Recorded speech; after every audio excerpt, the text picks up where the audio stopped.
Em Ouro Preto, no ano de 1865, o padre Anselmo era considerado um santo. Sua voz consolava as viúvas da guerra e absolvia os pecados dos barões do café. Mas o homem que guardava os segredos de todos escondia o maior deles. O padre Anselmo não tinha apenas uma vida, ele tinha duas. Esta é a história de como o confessor do coronel mais cruel da região mantinha, em segredo, uma família com uma escrava na senzala desse mesmo coronel. E de como, para proteger seu segredo, ele usou o confessionário para encobrir assassinatos, até ser forçado a escolher entre seu Deus e uma vingança devastadora. Você está acompanhando Contos de Senzala, onde criamos thrillers morais que exploram os segredos e as lendas do Brasil escravocrata. Se essa narrativa te impactou, deixe seu like para apoiar este trabalho. São dias construindo cada camada dessa história, cada detalhe psicológico para criar essa imersão total. Compartilhe com quem aprecia storytelling denso e o folk horror genuinamente brasileiro. Você está acompanhando Contos de Senzala, o único lugar onde o terror psicológico inspirado na nossa história é tratado com essa profundidade cinematográfica. Comenta de onde você está assistindo. Quero saber até onde essas lendas estão chegando. E me conta, qual é o maior pecado? Trair a Deus por amor ou usar Deus para encobrir um crime? Tenho curiosidade genuína de saber o limite moral de vocês. O ano era 1865. Ouro Preto, em Minas Gerais, já não era a capital do ouro, mas ainda era a capital da hipocrisia. A riqueza agora vinha dos vastos cafezais que desciam pelas montanhas, e o poder ainda estava nas mãos das mesmas famílias que, um século antes, haviam construído igrejas banhadas em ouro com o sangue de seus escravos. No centro dessa teia de poder e culpa estava a imponente igreja matriz de Nossa Senhora do Pilar. E no centro da igreja estava o padre Anselmo. Padre Anselmo tinha 45 anos. Era um homem alto, pálido, com olhos fundos e uma voz que parecia carregar o peso de todos os pecados da vila. Ele era o confessor oficial das famílias mais poderosas, incluindo a do coronel Gregório Bastos, o dono da fazenda do Desterro, a maior e mais brutal propriedade da região. A fazenda do Desterro ficava a 12 quilômetros da cidade, um vale inteiro dedicado ao café, operado por mais de 200 cativos. Coronel Gregório era um homem primitivo, um tirano que enriquecera rápido e que governava pelo medo. Seus pecados eram notórios. Ele era conhecido por espancar escravos até a morte por infrações menores e por tomar as mulheres da senzala como bem entendia. E todos esses pecados eram despejados aos domingos no ouvido do padre Anselmo. A relação entre os dois homens era a base da ordem social.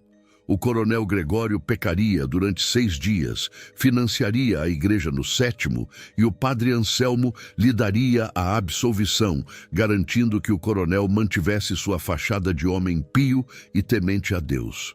Mas essa relação de simbiose tinha um preço, e o padre Anselmo o pagava em silêncio.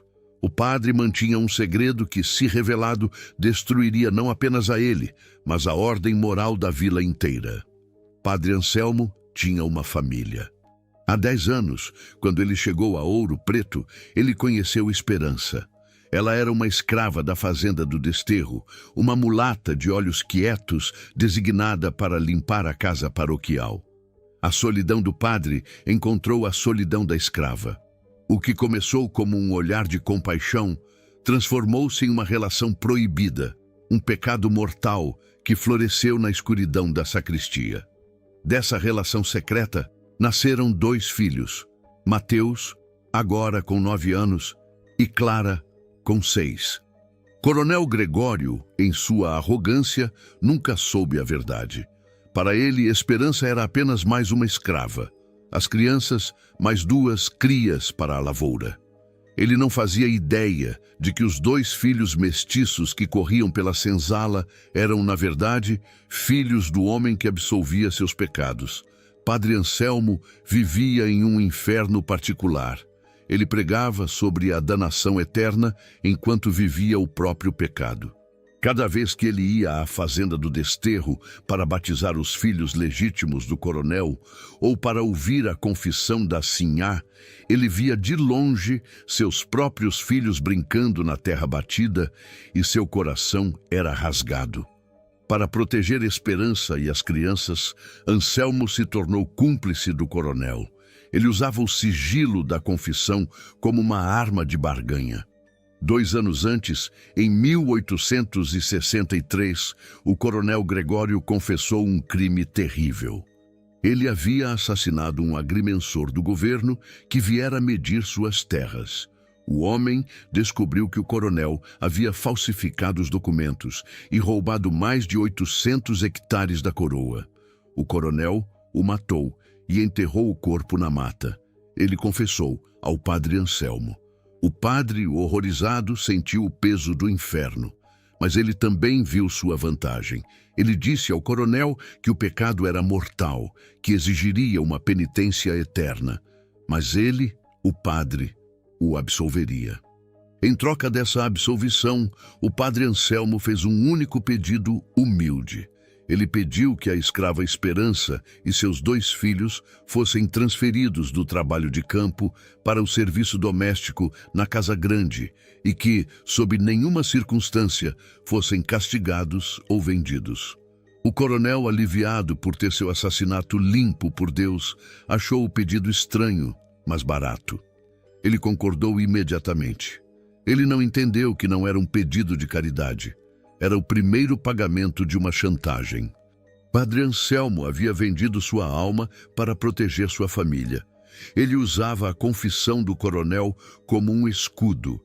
Enquanto Gregório temesse que o padre revelasse seu segredo, mesmo que o sigilo da confissão fosse sagrado, Esperança e as crianças estariam seguras.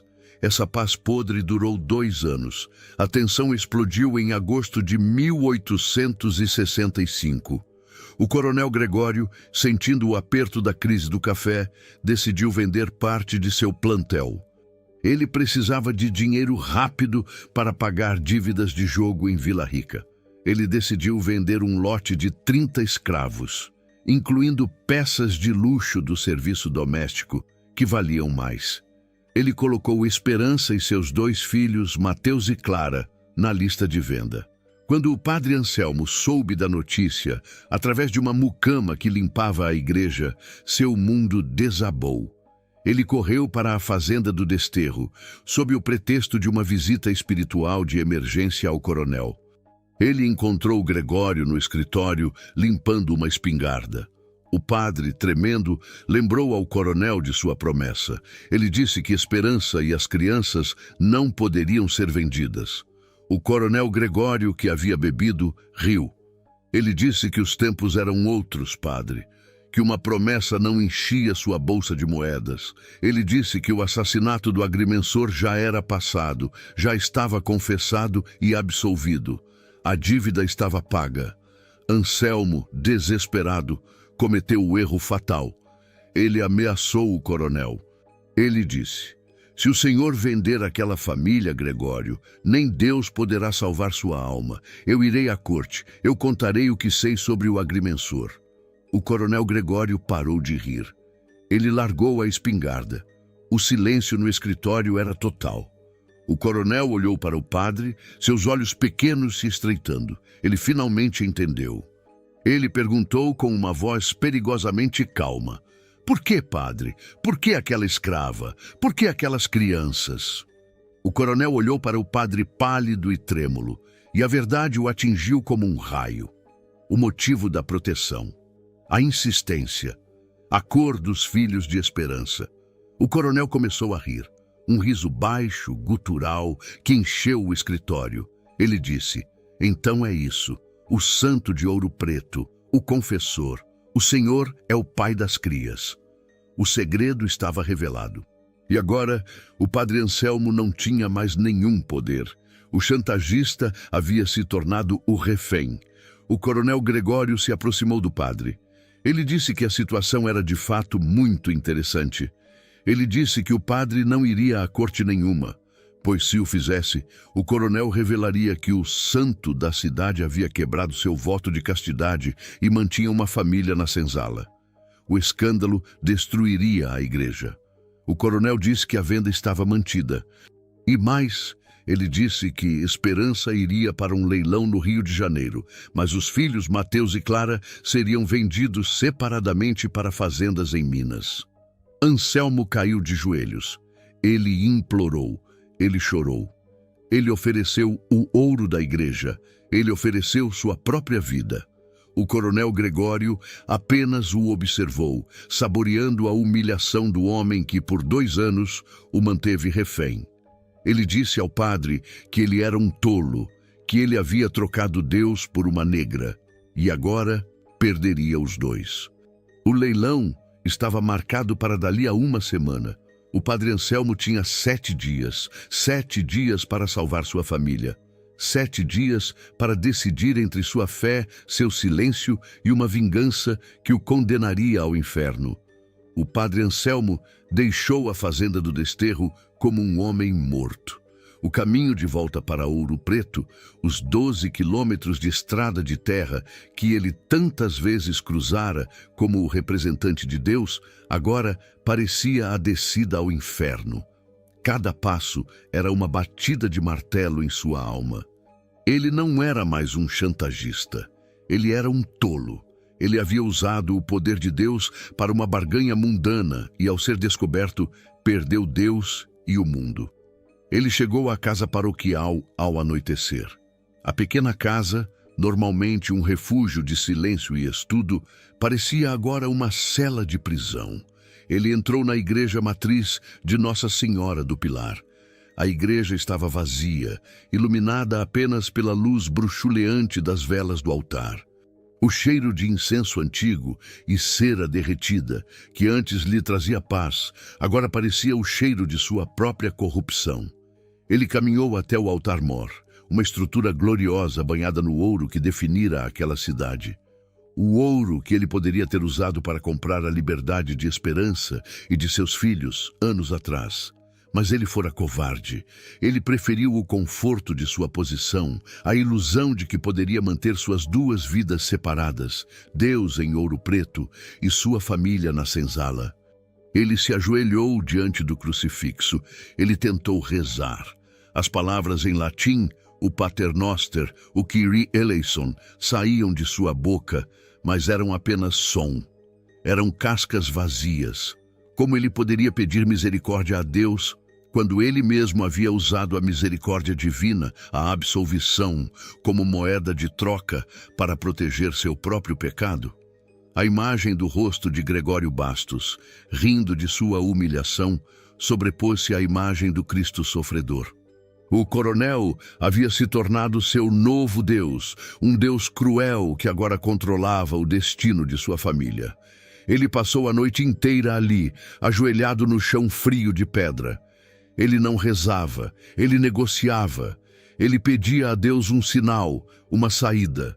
Ele prometeu renunciar à batina, prometeu se entregar à Inquisição, se apenas Esperança e as crianças fossem salvas.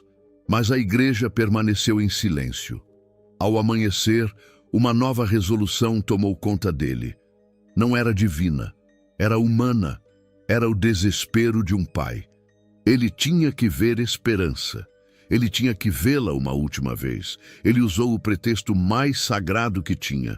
Ele anunciou na vila que iria à fazenda do Desterro para realizar uma missa especial e dar a bênção aos 30 escravos que seriam vendidos. Ele disse que era seu dever preparar suas almas para a jornada, para que não perdessem a fé ao serem separados de suas famílias. A vila elogiou sua santidade. As sinhás de Ouro Preto comentaram como o padre Anselmo era um verdadeiro pastor, cuidando até mesmo das almas mais humildes. Quando ele chegou à fazenda naquela tarde, o clima era de luto. Os 30 escravos estavam acorrentados no terreiro, sendo inspecionados por compradores de vassouras e do Rio de Janeiro, que haviam chegado mais cedo. O coronel Gregório estava na varanda, bebendo cachaça e apontando os lotes, sorrindo. Ele viu o padre Anselmo chegar e seu sorriso se alargou. Ele cumprimentou o padre com uma falsa reverência. Ele disse: "Padre, veio abençoar minha prosperidade, veio rezar por seus paroquianos." O coronel fez questão de enfatizar a palavra paroquianos. Anselmo o ignorou. Ele disse com a voz baixa que viera dar a extrema unção espiritual aos que partiam. O coronel deu de ombros e disse que a fazenda era sua, que o padre fizesse o que quisesse, desde que não atrapalhasse os negócios. Anselmo caminhou pelo terreiro.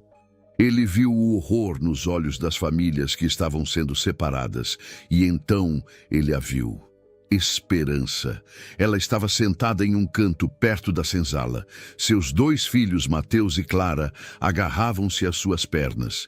Mas ela não estava chorando. Seus olhos estavam secos e eles não olhavam para o padre com tristeza, mas com um desprezo frio que o feriu mais do que o riso do coronel. Anselmo se aproximou. Os compradores o olharam com curiosidade, vendo o padre se aproximar da mercadoria. Ele se ajoelhou na frente de Esperança, sob o pretexto de dar uma bênção. "Esperança, me perdoe", ele sussurrou, a voz embargada. "Eu vou..." "Você não vai fazer nada", ela o cortou. A voz dela era baixa, mas dura como diamante. "Você nunca fez." "Eu tentei." Ele começou. "Você tentou barganhar", disse ela. "Você não é um homem de Deus, Anselmo, e você não é um pai. Você é um covarde. Você usou o pecado dele para proteger o seu, e quando o pecado maior devorou o menor, você ficou de joelhos. Não para Deus, para ele." Mateus, o menino de 9 anos, olhou para Anselmo. Ele não o chamava de pai. Ele o chamava de padre. Ele perguntou: "Padre, o senhor vai deixar o coronel nos levar?" Anselmo não conseguiu responder. As lágrimas finalmente vieram. Esperança o olhou com nojo. Ela disse: "Guarde suas lágrimas. Elas não vão comprar nossa liberdade. Por 10 anos eu limpei sua casa, eu aqueci sua cama, eu lhe dei filhos. E você me deu absolvições vazias. Você tinha o ouro da igreja. Você tinha o segredo do agrimensor. Você podia ter nos comprado, você podia ter nos libertado, mas você preferiu nos manter aqui, seu pecado particular, escondido na senzala do seu melhor amigo." Ela cuspiu no chão, perto dos pés dele. "Se você é um homem de Deus, Anselmo, volte para sua igreja e reze", ela disse, levantando-se e puxando os filhos. "Mas se você ainda tem uma gota de homem aí dentro, haja como um." Ela se virou e entrou na senzala, deixando-o ajoelhado sozinho no terreiro. As palavras dela o quebraram. Seu melhor amigo. A ironia era brutal. O coronel não era seu amigo, era seu carcereiro. E agora ele havia perdido a única coisa que importava. Anselmo se levantou. O desespero havia desaparecido, substituído por algo novo. Uma frieza. Uma clareza terrível. Ele percebeu que Esperança estava certa. Ele não podia salvar sua família. O leilão aconteceria. As correntes já estavam nos pulsos deles, mas ele podia vingá-los. Ele não podia mais usar o segredo do agrimensor. O coronel havia tornado aquele segredo inútil ao expor o do padre. A chantagem mútua estava quebrada. Mas Anselmo conhecia Gregório Bastos há 10 anos. Ele conhecia cada pecado, cada vício, cada medo. E ele sabia de um boato que o próprio coronel nunca havia confessado. O boato sobre a morte da primeira esposa do coronel, Dona Beatriz. Dona Beatriz havia morrido 8 anos antes, em um acidente de cavalo. Ela caiu em um desfiladeiro. Foi uma tragédia que todos lamentaram, e foi a tragédia que tornou Gregório rico. Beatriz era a herdeira original daquelas terras. Gregório era apenas o marido. Com a morte dela, ele herdou tudo. Gregório nunca confessou nada sobre isso. Ele sempre confessava os açoites, as mortes dos escravos, a fraude, o agrimensor. Mas ele nunca tocou no nome de Beatriz. Para o padre Anselmo, esse silêncio era em si uma confissão. Ele tinha um novo plano. Ele não iria à corte. Quem acreditaria nele contra o coronel? Ele iria usar a única arma que lhe restava, o confessionário, mas não para absolver, para condenar. Ele tinha que encontrar uma prova, algo que o coronel não soubesse que existia. Anselmo foi até o coronel Gregório na varanda. O padre havia mudado. Seu rosto estava calmo, resignado. Ele disse ao coronel: "O senhor venceu, Gregório. Eu imploro por misericórdia, não por eles, mas por mim. Eu pequei. Eu preciso que o senhor me ouça em confissão amanhã. E eu preciso rezar. Rezar pela alma de Dona Beatriz, cuja fortuna o senhor agora usa para destruir minha vida. Permita-me rezar na biblioteca dela." O coronel Gregório, vendo o padre quebrado e submisso, sentiu-se magnânimo em sua vitória. Um padre implorando confissão a um coronel era o ápice de seu poder. Ele riu e concordou. Ele disse que o padre podia rezar onde quisesse, até mesmo no inferno. Anselmo entrou na casa grande. Ele não foi para a capela. Ele foi para a biblioteca.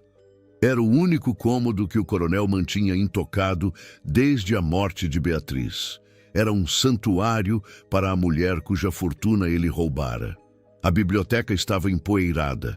Os livros de poesia francesa e filosofia estavam intactos nas prateleiras. Anselmo não procurou por cartas. Ele procurou pelo diário dela. Quase todas as sinhás escreviam diários. Ele o encontrou escondido em um fundo falso de uma escrivaninha.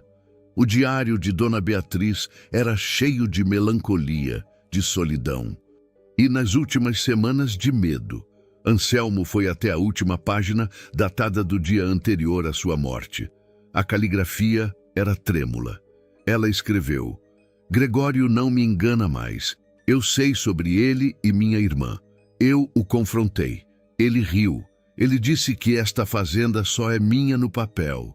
Ele disse que vai dar um jeito nisso. Hoje ele insistiu que eu cavalgasse o trovão, o cavalo que ele sabe que eu temo, o cavalo que ele mesmo selou. Eu verifiquei a sela, a cilha, parece solta. Ele está assobiando na varanda. Ele nunca assobia. Que Deus tenha piedade de mim." Anselmo fechou o diário. Ele tinha a prova.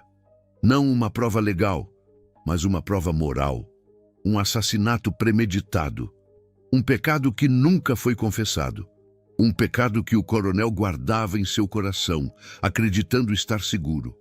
O padre Anselmo rasgou a página do diário. O leilão seria em 6 dias. O coronel, para comemorar o sucesso da venda e sua vitória sobre o padre, planejava um grande jantar de ação de graças na noite anterior ao leilão. E o padre Anselmo, como o santo de Ouro Preto, seria o convidado de honra para abençoar a mesa.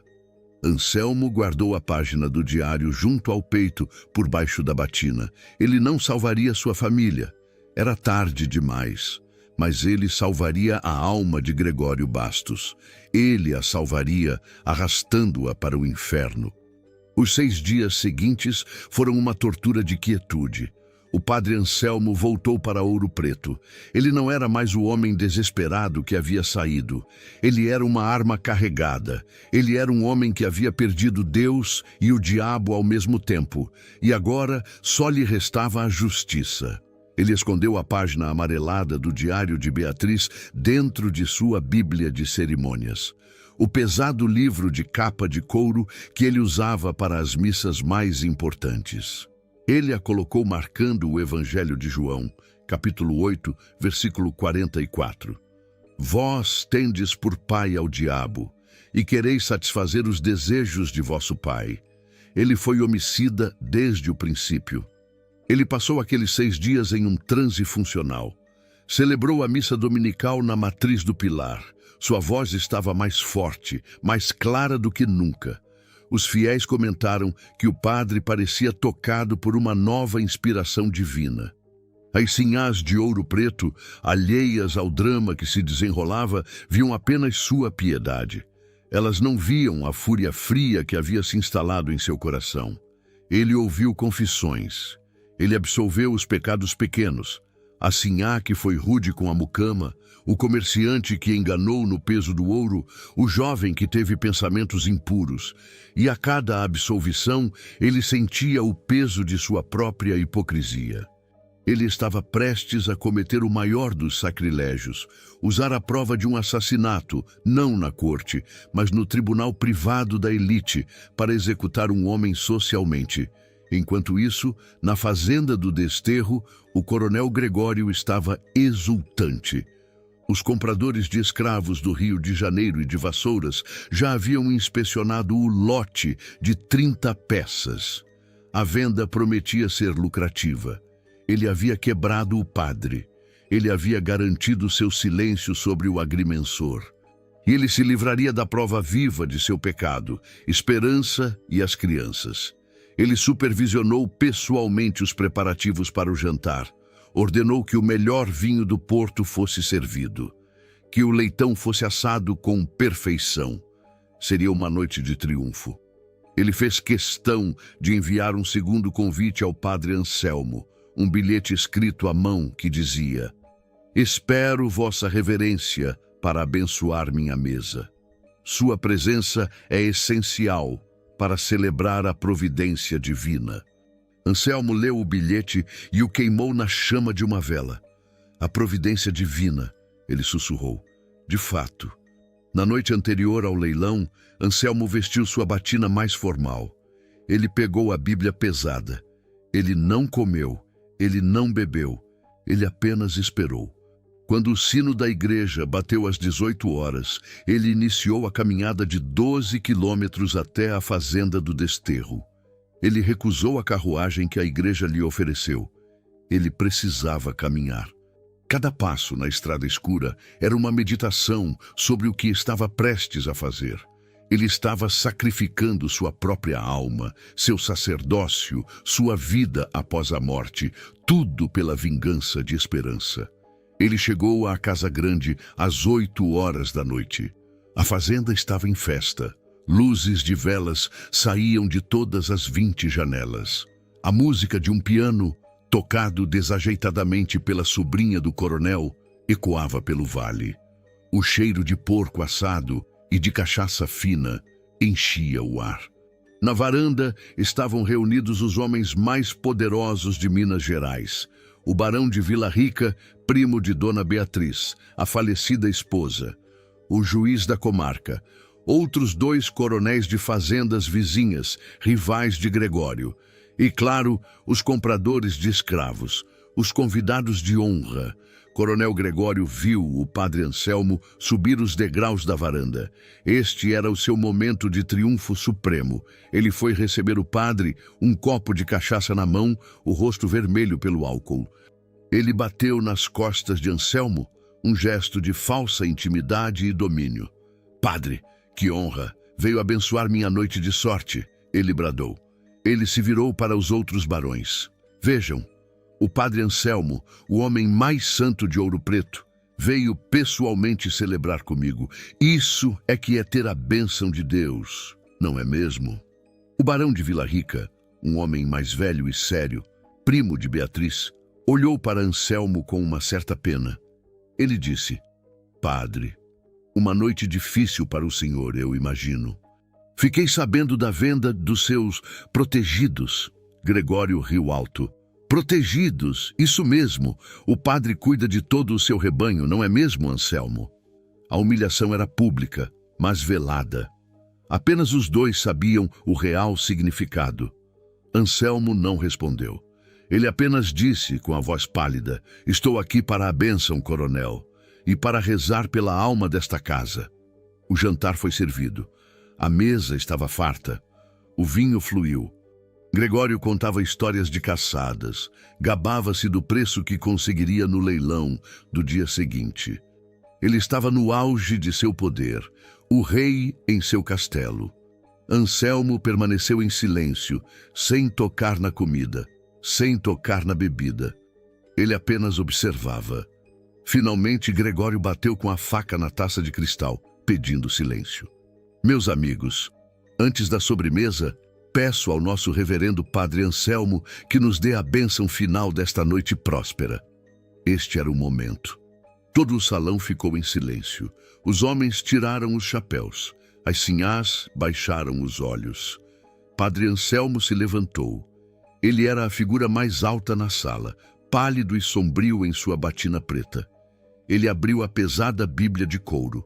A sala estava congelada em expectativa. Anselmo começou, sua voz ecoando pela sala. Nós vos damos graças, Senhor, por estes alimentos. Ele parou. Gregório o olhou, irritado. Continue, padre. Anselmo levantou os olhos da Bíblia. Ele não olhou para o coronel. Ele olhou para o barão de Vila Rica, o primo de Beatriz. Perdoe-me, disse Anselmo, mas não posso abençoar esta mesa, não antes de lidar com uma alma que está em perigo mortal nesta sala. O silêncio agora era pesado, desconfortável. Padre, o que significa isto? Perguntou o juiz. Significa, Vossa Excelência, que há um pecado não confessado entre nós, disse Anselmo. Um pecado de assassinato. Gregório Bastos empalideceu. Ele pensou imediatamente no agrimensor. Ele se levantou, derrubando a cadeira. Cale a boca, padre. Você está bêbado. Você está quebrando o sigilo da confissão. Não, coronel, disse Anselmo calmo. O senhor nunca me confessou este. O pecado contra sua primeira esposa. O pecado contra Dona Beatriz. O barão de Vila Rica se levantou. O que está dizendo, padre? Que ultraje é este ao nome de minha prima? Gregório gritou. Ele está louco. O padre enlouqueceu. Ele teve um caso com uma de minhas escravas e agora, por vingança, ele me calunia. Guardas, tirem este homem daqui. Os compradores de escravos e os outros coronéis olhavam chocados. Esta era a ruína social em tempo real. Eu não o calunio, coronel, disse Anselmo, sua voz agora um trovão. Eu apenas leio o testemunho da morta. E, antes que os guardas pudessem alcançá-lo, Anselmo retirou a página amarelada do diário de dentro da Bíblia. Dona Beatriz escreveu isto no dia em que morreu, ele anunciou. Ele começou a ler, em voz alta, a caligrafia trêmula, ganhando vida na sala silenciosa. Gregório não me engana mais. Eu sei sobre ele e minha irmã. Eu o confrontei. Ele riu. Ele disse que vai dar um jeito nisso.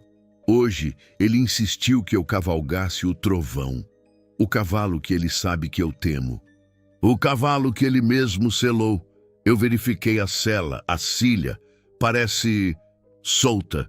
Ele está assobiando na varanda. Que Deus tenha piedade de mim. Quando Anselmo terminou de ler, o silêncio era absoluto. O barão de Vila Rica, primo de Beatriz, olhou para Gregório com um ódio que era mais frio que o aço. O acidente de cavalo, a sela solta, o marido que herdou tudo. A história toda se encaixou. Assassino, sussurrou o barão. Gregório Bastos, em um pânico cego, percebeu que estava perdido. A acusação do agrimensor o levaria à prisão. Mas o assassinato de uma sinhá, de uma herdeira, pelas mãos do marido, isso o levaria à forca.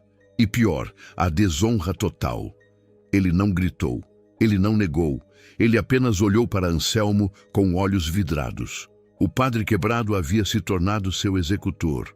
O coronel Gregório, vendo os rostos de seus pares, seus amigos, agora fechados em julgamento, fez a única coisa que podia. Ele puxou a pistola que sempre carregava na cintura. As mulheres gritaram. Mas Gregório não apontou a arma para Anselmo.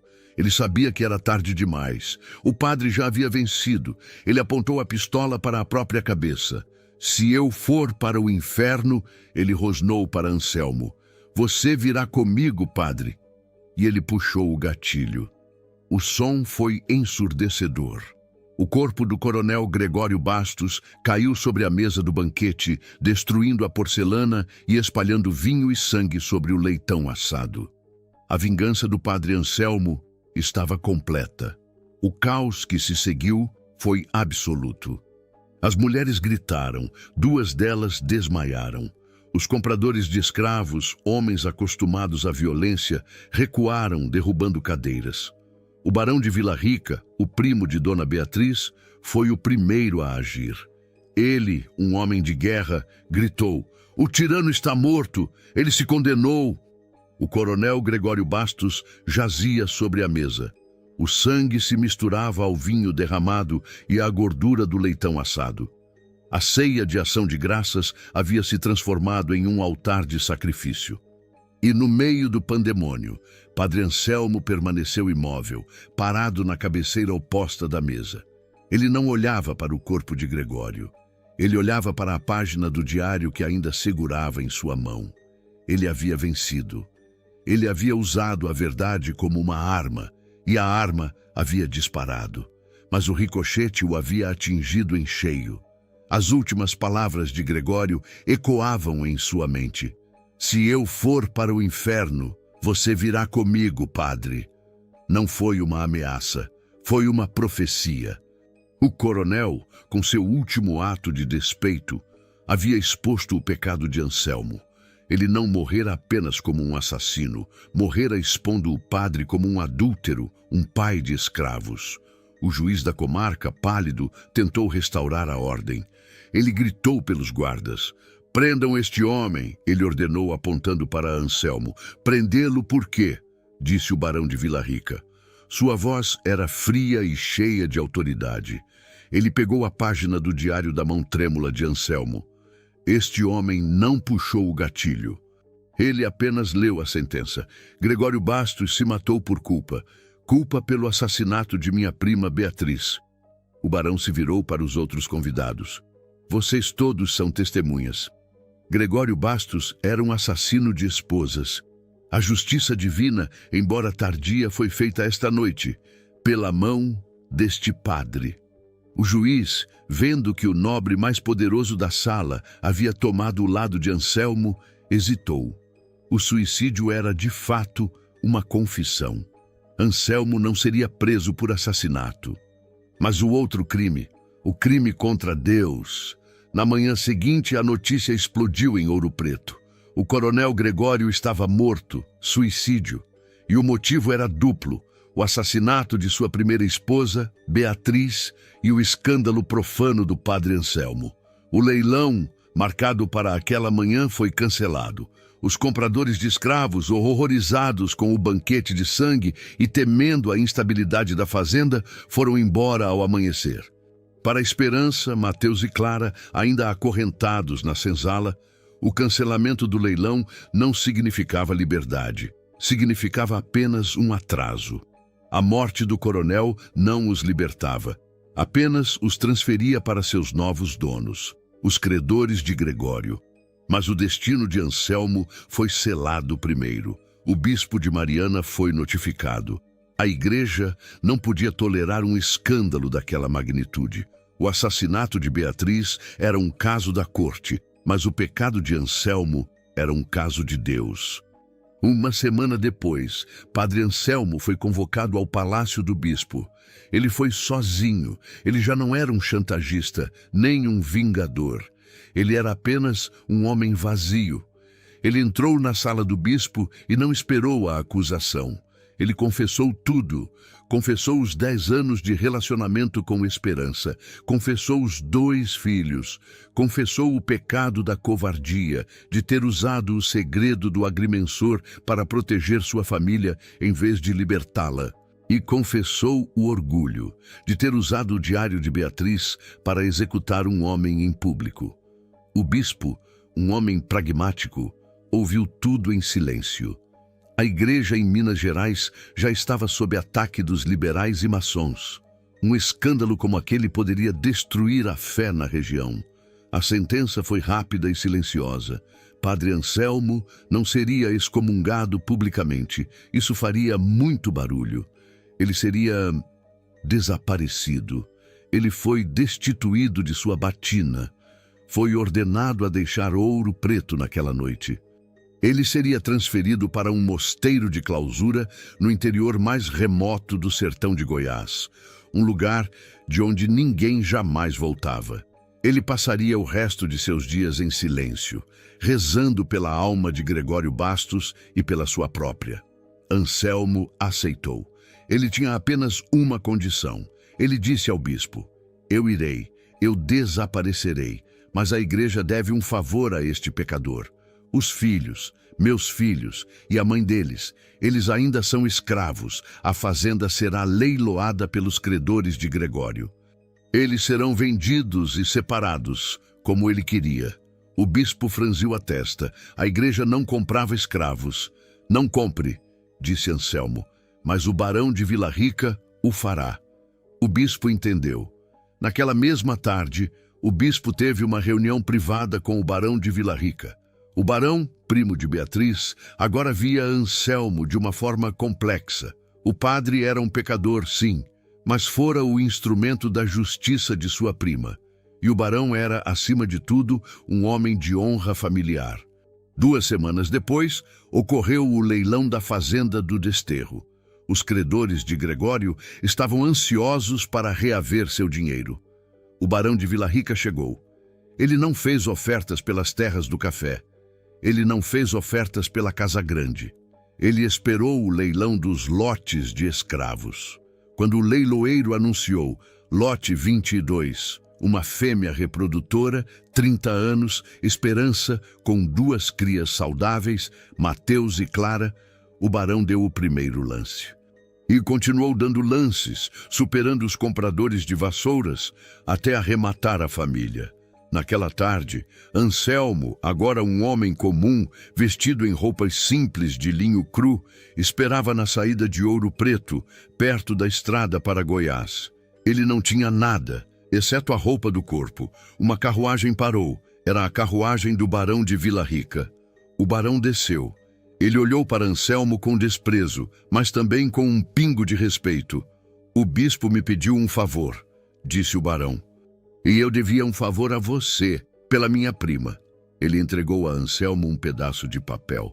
Não era a carta de alforria de Esperança. Era a carta de compra. O barão disse: eles são seus, Anselmo. Eu os comprei em seu nome. O que você faz com sua propriedade é problema seu. Anselmo olhou para o papel. Ele era agora, ironicamente, um senhor de escravos. Esperança, Mateus e Clara desceram da carruagem. Eles não estavam acorrentados. Esperança olhou para Anselmo. Ela viu o homem quebrado, sem batina, sem poder, e pela primeira vez em 10 anos, ela viu o homem, não o padre. Você veio, ela disse. Eu vim, disse ele. E agora? Ela perguntou. Anselmo olhou para o papel da compra. Ele o rasgou em 1000 pedaços. Agora, disse ele, nós vamos embora. Anselmo, Esperança, Mateus e Clara não foram para Goiás. Eles desapareceram.